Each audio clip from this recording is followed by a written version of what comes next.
folks. Today I want to talk to you about a favorite book of mine called It Will Live Forever, and it's all about acorns. This was Julia Parker's story as told to Beverly Ortiz, who documented it all. And I see a lot these days on the internet about acorn processing, and everybody has one little version and variation for doing it, and frankly there are many ways you can do it.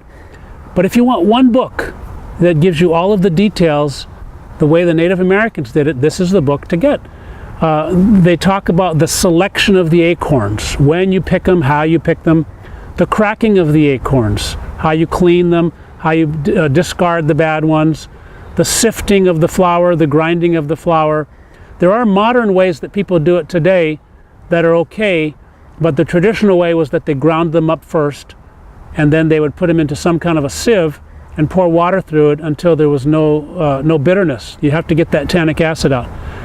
When I teach classes, frankly, I do it a few ways. I follow this method, but I also do cook them whole with water and change the water until you no longer taste bitterness.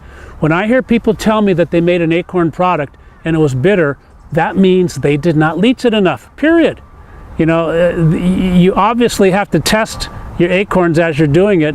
You don't follow some rote guideline of I cooked them for 20 minutes or 10 minutes or I did it 3 rinsings or whatever. You do it until they are no longer bitter. You get all the details in this book. And I'm not even selling this book. This is just a book that I like. It's on my bookshelf. Yeah, I'm sure you can get it on Amazon. How to store the acorns, some recipes for making acorn pancakes and acorn bread.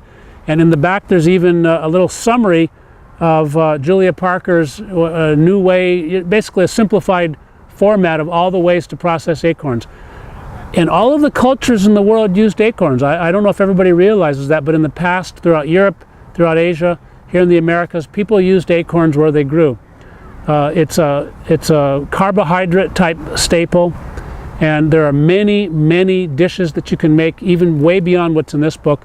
I believe there's a few books that are devoted entirely to acorn recipes. But essentially, I like pancakes and bread.